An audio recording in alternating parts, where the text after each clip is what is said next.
The last time both gold and silver sat where they're sitting right now, gold went up 240%. Silver went up 320%, but it didn't happen the way you think. Central banks were dumping gold for months in 2026, and the headlines were screaming that the gold trade was over, and then quietly, something started to flip. And I'm going to show you exactly what flipped, when it flipped, and what it means for your money. By the end of this video here, you'll understand the mechanical pattern that's repeated after every major crisis in gold and silver in the last 50 years, and why this pullback isn't a breakdown, it's a setup. Winston here is our in-house gold analyst, get it, golden retriever. He's also going to give you 3 gold mining stocks and royalty companies that could give you a 2 or a 3x upside on that without actually leveraging your account.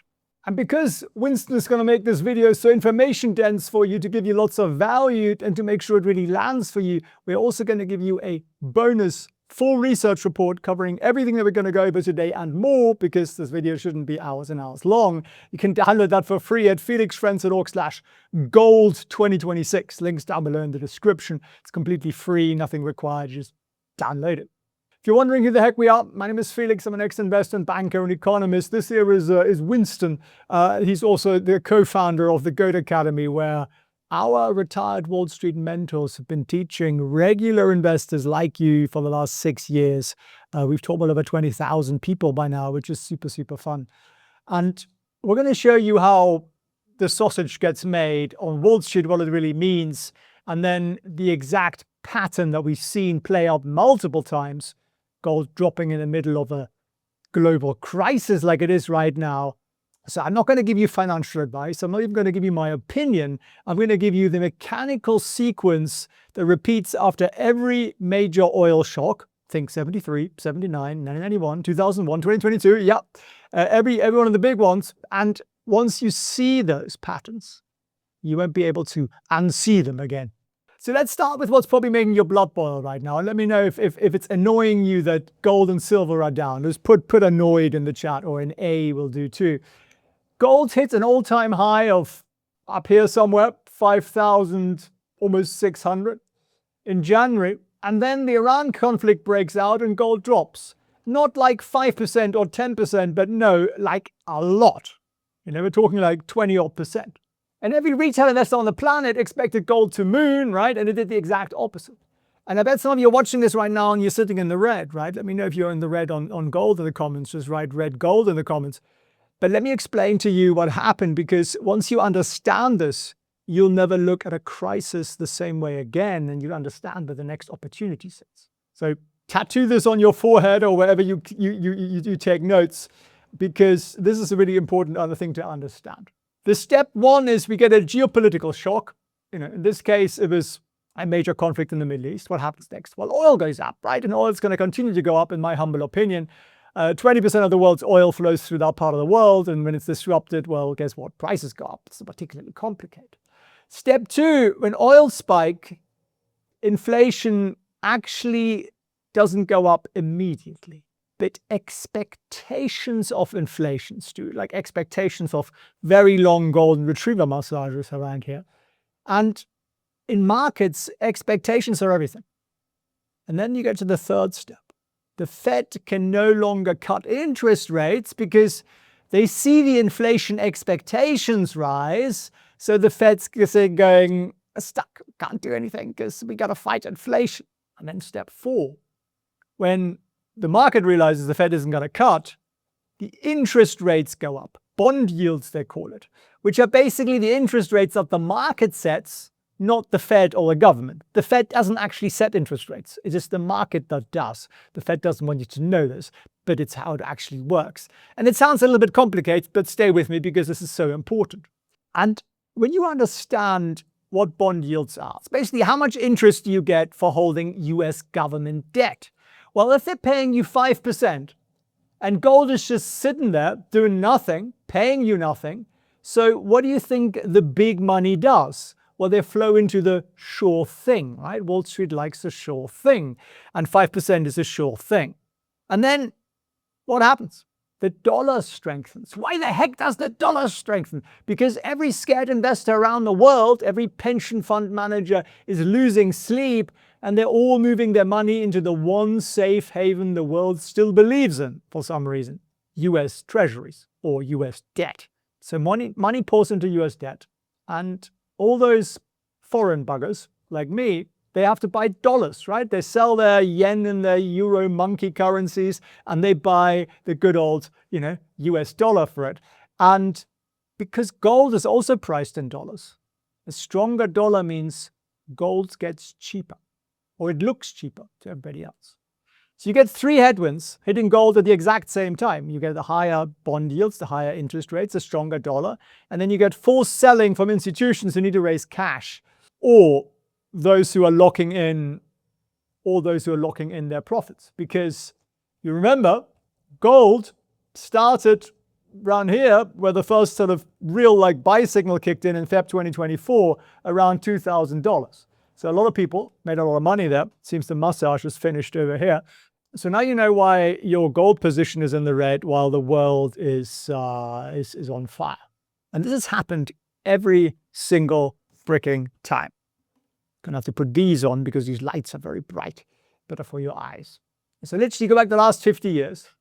October 73, OPEC cuts production, slaps an embargo on the US, oil does something insane, and gold initially dropped. And then it rallied tremendously. Or you have the Iranian Revolution of 79, oil production drops, price of oil goes to the moon, gold doesn't do anything. And then over the next 12 months, it goes up 89%. 1991 Gulf War, Iraq invades Kuwait, Bush invades Iraq for the first time, and oil spikes. Gold popped about 10%. Energy stocks went to the roof. Defense stocks obviously outperformed. But if you go back into then 9/11, what does gold do after that? Well, gold goes on a decade-long run from 250 to 1900, right? Which is kind of what we got to in 2024. And then Ukraine, Russia, same scenario, gold finally breaks 2000. So gold initially tends to drop, and then it recovers to higher highs every single time. Now, of course, past performance isn't the future promise and all that kind of stuff, is it, Winston? But this is what's happened every single time in the last 50 years. So I think it's a pretty important thing to understand. Now, most investors will get surprised by exactly this kind of a move, right? They'll chase too late. They buy at the top, they sell at the bottom, and let me know if any of you, and there is no shame in this, did any of you buy silver up here at sort of $100 and right now you're really frustrated with it because it's down 30, 40%, or maybe you did the same to gold? Literally, share it in the comments. If you bought it near the highs in January, write highs in the chat. Or maybe you panic sold it during the crash because it was down quite a bit and you got annoyed by that. Put panic in the chat. Or maybe you've been doing it with a stock. It doesn't matter whether it's gold or silver, it's the same thing. I've literally reviewed thousands of portfolios and I see the difference in strategy between retail and Wall Street. Most retail investors lose money because they are stuck in certain stocks or gold or silver, and then they seek safety. And what do they then do? Well, they buy index funds. But index funds hide the real picture. The truth is that if you own an S&P 500 index fund, and I guarantee you do, maybe not directly, but it'll be in your pension, there are a handful of winners, 10, 15 winners that carry the whole thing. And then there are 490 stocks that drag you down. And that sounds weird, doesn't it? Why do I own 500 when only these guys up here do anything? But I've been told it was safe. But what if that was wrong? That's exactly why Winston and I are going to run a free live session for you. First time ever, probably last time ever. And I call it the index fund trap. Why the S&P 500 is lying to you. And it's something institutional money understands. It's something that almost no retail investor understands. And I'm not trying to scare you. I'm not trying to freak you out. Don't do anything. Don't sell your S&P index funds right now. But learn what it actually is that you own. And then you can come to the realization whether or not that's something you want to keep owning or whether you might want to improve upon that. So you can get yourself a free ticket to this. Be live event, be 2 hours long.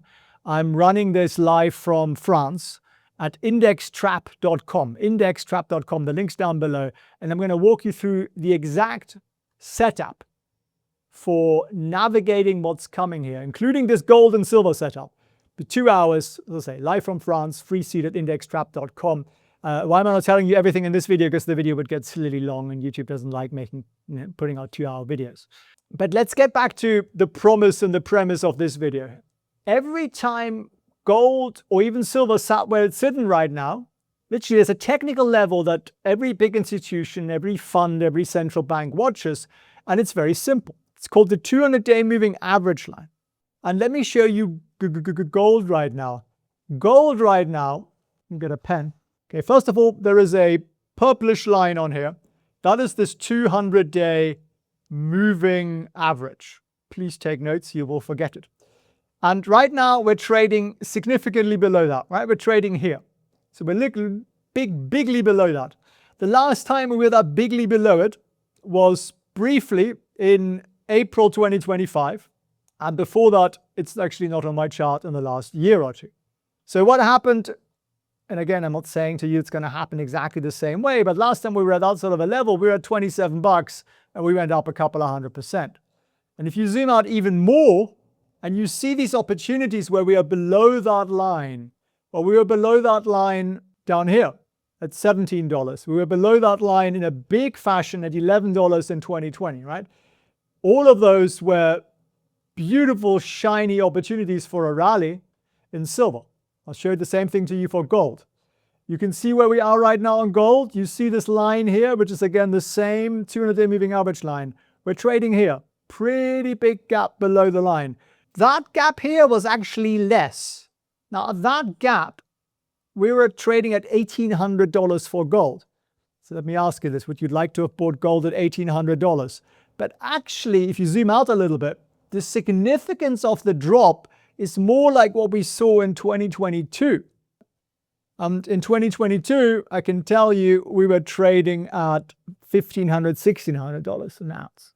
Right now, we're trading at $4,300, which everyone's crying about. This is something that happens very rarely.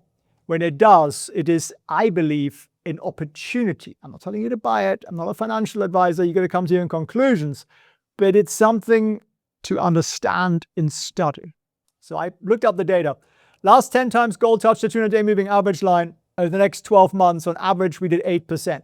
Obviously more if you had a bit more patience. 60% win rate on that. Again, not promising that it'll happen in the future, but we were 100% positive at 12 months into it. Now, obviously, some of you are saying past performance doesn't guarantee future results. True. Yes, you're completely right. It doesn't.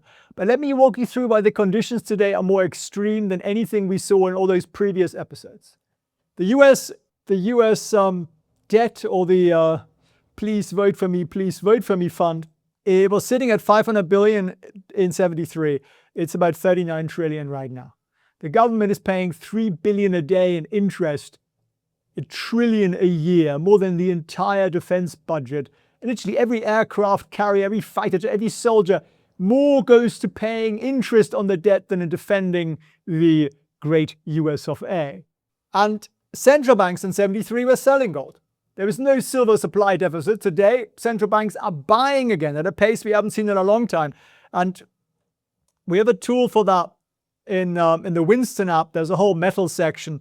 And one of the things we track in there on literally a map, make it bigger for you. We track on here, if you just remove the mining operations and everything else, and just leave the central bank gold thing on there. And we pinged you out an alert as well a few days ago when the data came in. And you can see, a lot of the moribund European nations are selling gold. Poland, they're smart, they're buying gold.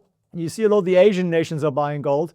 And we're back to central banks by being net buyers of gold.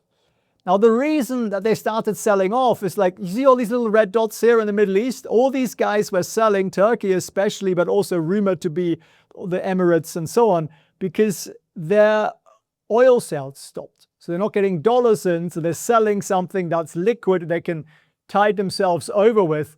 So we're at a phase now where we seem to have bottomed out there. So these guys are no longer selling as much, or maybe they stopped selling, and overall, all the central banks in the world are now net buyers. And I think that's very important to understand. You want to get access to that data. There's a ton of data in here. You can also click on gold, for example, and it shows you what the biggest players are doing, institutions, still sellers, which actually is kind of an indicator to be a contrarian. I would argue, show you the gold and silver premiums in Shanghai and so on, the COMEX inventory, the stress tests, it's all in there. Who's buying and holding gold and everything, it's all in there, plus much more. There's a link down below. You can try it for literally, there's a whole month trial. So I'm not someone who wants to hold you hostage to software. If you like it, you stick around. If you don't, you cancel it on day 29, which is also fine. But let me teach you what I've learned from my Wall Street mentors, the guys who literally worked on the metal exchanges, made the markets. I mean, I like to think, but when I say make the market, I always think of manipulate the market, but obviously I'm wrong because they made the market more efficient. That was the word I was looking for. And they're the same guys who teach my students. There are 4 phases to this. And again, you might want to write this down. So phase numero uno is week sort of 1 to 4. You get panic selling. Retail tends to lock in losses. Tons of media fear coverage. Don't watch the news. Don't watch the war news. It doesn't make you any smarter. It makes you more fearful, which is what a lot of people make money out of. The smart money usually just sits there and waits. And then you get a phase 2, which is sort of month 2 to 3 in. So the panic starts to settle a little bit. The fear comes down a bit. The safe havens kind of pull back. Gold drops, silver drops a little bit more. And that's usually where retail gets massacred. Because you look at your portfolio, you see red, you read the headline saying, gold's over, and then you sell, right? Now, in my opinion, just a humble opinion, this is the worst possible time to sell. But it is the most common time that people sell. Because we're human beings. We're hardwired to do the wrong thing at actually the wrong time, right? Money isn't intuitive. I always say that. It's rules-based, but it isn't intuitive. And then we get to phase 3, which is the central banks are giving us the structural bid, the structural buying. The miners start popping up. The recovery begins. But retail is too scared to get back in because they just had a painful period with gold and silver and miners and everything else. So they miss out. And I want to make sure you don't miss out on the opportunities that are in front of us. I'm not telling you what to buy. I'm just saying, learn the rules so you can come to your own conclusions, right? Better you learn how to fish than me give you an old smelly fish. And then we go to phase 4, where prices are now above the crisis levels. Happened after every major oil shock in the last 50 years. And even Wall Street is currently saying gold should be 35 to 40% higher than it is right now. And I'm talking JP Morgan and Deutsche and every Wall Street bank out there, all with their price targets in the 6,000 something. So let me ask you a simple question. Do you want to be positioned before the herd figure this out? If you do, put herd in the comments. So you understand the mechanics. You understand why gold dropped. You understand the signal. You understand the 4 phases. But there's still a piece missing that most investors really miss out on. And it's probably the most important one. Because most investors will get surprised by this, right? And then they're going to do the same thing again. They're going to chase too late. They're going to buy silver again somewhere up here, after the rally. Our entry point was here. Our entry point was there. This one here is one you should frame because the volume, institutional money pouring in, was something I've never seen before on a stock chart. But retail bought it too late once it was mainstream news and became exit liquidity. And it was painful, right? How does it feel to hold something that's down, a lot? It feels shit, doesn't it? It feels painful. Your stomach is tighter. You feel like you've been conned. You feel like there is, market manipulation and you feel frustrated and all that stuff, right? Put your emotions in there in the comments, how that makes you feel. But you're not losing money because, delete that last sentence. You're losing money because you haven't got the rules. You're losing money every day, in my humble opinion, because you're stuck in an index fund that hides what's actually going on there. You own basically these winners and you hold this many losers, as your president likes to say. And I want to help you fix that. I want to help you look at the market in the way that Wall Street looks at the market, because Wall Street doesn't do that. Wall Street doesn't just, even Warren Buffett, Mr. Buy the Index Fund, well, guess what? They sold all their index funds. They don't own any anymore because they realized the game's up. The market has changed. It used to be in your parents' or grandparents' world, you could just buy the index, you'd retire, and you'd be wonderfully rich. Absolutely. It's changed. And there is a mechanical reason for that. And that reason is understood by the guys I talk to, the guys on Wall Street, the guys who used to run the hedge funds and work in the big banks, but it isn't understood by many people out there in the retail world. So we're going to teach that to you. One free live session, 2 hours. It's called the Index Fund Trap. And you can get yourself a free seat at indextrap.com. It'll work for you if you are in the socialist states of Europe, or if you're in the Americas, or pretty much anywhere else in the world, because I'm doing it live from France. So time zone should work for you guys. And I'll give you that exact playbook, how they understand what's coming, how they understand that it's changed. Index funds are no longer what they used to be. So get yourself a free seat, 2 hours live. There won't be a replay. Don't ask me for one. But I want to give some of you guys who are more the stock crowd, I want to give you something to study. Because we cover the mechanics, the signals, the 4 phases, the central banks flipping, all that stuff. You know there's a silver deficit. I'm not going to run you through that again. So what do I like to buy? Yes, I like owning gold. I like owning silver. But I make the real money with miners. Because when gold goes up 10%, miners tend to go up 30%. It's a leverage that's built in. And I'm going to walk you through 3 companies here. Give you all the information so you can look at them. First thing I always do, go into the Winston app, look at stocks, and here's the first ticker, AEM. And you can type that in there. There it is, Agnico Eagle Mines. And that tells you quite a lot, gives you our score, how solid of a business do we think it is, obviously do your own research, shows you their revenue growth, record revenue growth, profit growth, insider ownership. It tells you basically every number you want to see, you want to understand. And then little sort of Winston tips of, revenues actually accelerating here. But what I really want to look at with you guys on the weekend, and we can look at these particular examples then for you on the coming weekend, that is I see something on this chart here that makes my heart skip a beat. And it is this slightly ludicrous looking zigzag pattern. I call it a heartbeat pattern. And right now, don't get me wrong, it isn't quite where we like it to be, but it is the setup. And the setup to me is saying we're in the late stages of selling. Don't run out and buy it. I haven't yet. I'm going to wait a little bit here. But for me, that's exactly what I'm looking for here. And if you didn't know who these guys are, they're a company that dig gold out of the ground and they sell it. That's, I think, the simplest way to summarize the business. But the cool thing is, with gold prices where they are, you know how much it costs them to get an ounce of gold out of the ground? $1,400 is their cost. So we're trading at wherever we're trading at as you're watching this, you know that they're making money, right? Because they're selling at the market price. So they're making about $3,300 an ounce profit. That's pretty good, right? That's a pretty sweet margin. And if gold goes higher, guess what? Their profits go higher and higher and higher. So it's a leverage play on that. The second stock I want to look at with you, and these are also in the doc down below, if you want to play with the Winston app, is called FNV. It is a stock listed in Snow Mexican land, Canada. I'm just kidding. I love you, Canadians. Canadians are wonderful people. But look at that revenue growth, right? Insane, 88% on the year. And very, very, very solid numbers. Very, very, very solid numbers I'm seeing here. And if I look at the stock, what am I seeing? I'm seeing my famous pattern, right? Still not where I want it to be, but I'm seeing the selling fizzling out. If you're wondering what these guys do, read about it here. They don't mine any gold.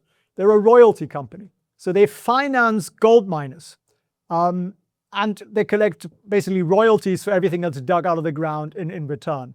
Very, very, very impressive numbers there. I like that business model, I must say. Then we also have WPM, probably the most famous one you might have heard of, Wheaton Precious Metals. We give it a pretty decent score here, 72. We also show you politicians buying, Trump buying, all that stuff. Not a lot going on there, to be honest. The amounts are too small for me to pay any attention. But again, tremendous revenue growth the last 2 quarters, generating a lot of cash, just very, very, very solid numbers overall. And again, WPM has the same pattern that I look for. Not quite where I want it to be yet, but setting itself up in my humble opinion. So I'm not buying it yet, I'm waiting, but I'm seeing something that I really, really want to have on my watch list right now. But most people don't buy these. Most people will buy a silver index fund or something like that. but you are missing out, I underthink, on the real opportunity with good risk management, right? Don't just run out and buy gold and silver miners if you don't know what you're doing, because that could cost you a lot of money. And that's the exact opposite of what we want to achieve here. But if you can see the opportunity, I'll show you the last time we had that heartbeat pattern. It was here, really. That was the last one. There was one here before too. There was one here. And I show you how much that went up from that point. It really broke out of it from here. Well, it went up a lot, right? 100% plus. And so there is something I think worth studying. I'm not promising returns, but when you get these periods where you are drifting sideways, people are getting tired of the gold and silver story, that's exactly when I want to look at potentially buying it. And look, there are probably two types of investors watching this video right now, right? Type 1 sees gold pulling back from its highs and thinks, it's over. Gold was a hype. I should have sold at the top. And then they're going to go back to scrolling and watch someone else tell them to buy whatever, the latest AI stock or something. And then 6 months from now, when gold is at new all-time highs, they'll say, oh, I knew I should have. Now, the type 2 investors sees the same pullback and thinks, phase 2. Mechanical suppression, because I just told you that. And look at the structural setup. Look, see that it's actually more bullish than it was at the top. And then they start accumulating at the right moment. Not too early, at the right moment, just like the institutions, just like the central banks are. It isn't about smarts. It isn't about intelligence. It's not about how much money you got. It's not about your connections. It's about understanding the rules that Wall Street follows. So which type do you want to be? Type 1, the chaser, or type 2, the guy who's learning the skills? Put it in the comments. Write, I'm a chaser, or write skills in the comments. And if you are someone who wants to learn the skills, join me on the weekend. Go to indextrap.com, grab yourself a seat, show up for yourself, bring a notepad and a hot beverage, and we're going to have some fun. And I'm going to teach you the actual rules. I'm going to walk you through actual stocks and the gold and the metal charts and all that stuff. Show you how you can see the institutional money moving around. It's much, much simpler than you think. But you got to learn it. Otherwise, you will forever be the chaser. If you got some value out of this video, if you know some people who might get value out of the live training, send them the link, share it with them. That would make me very happy. And I look forward to seeing you guys on the weekend in France. All the best. 6 months ago on this channel, Winston here warned you that a wave of trillion-dollar IPOs would mark the top of the market. And this week, Ray Dalio, literally the most successful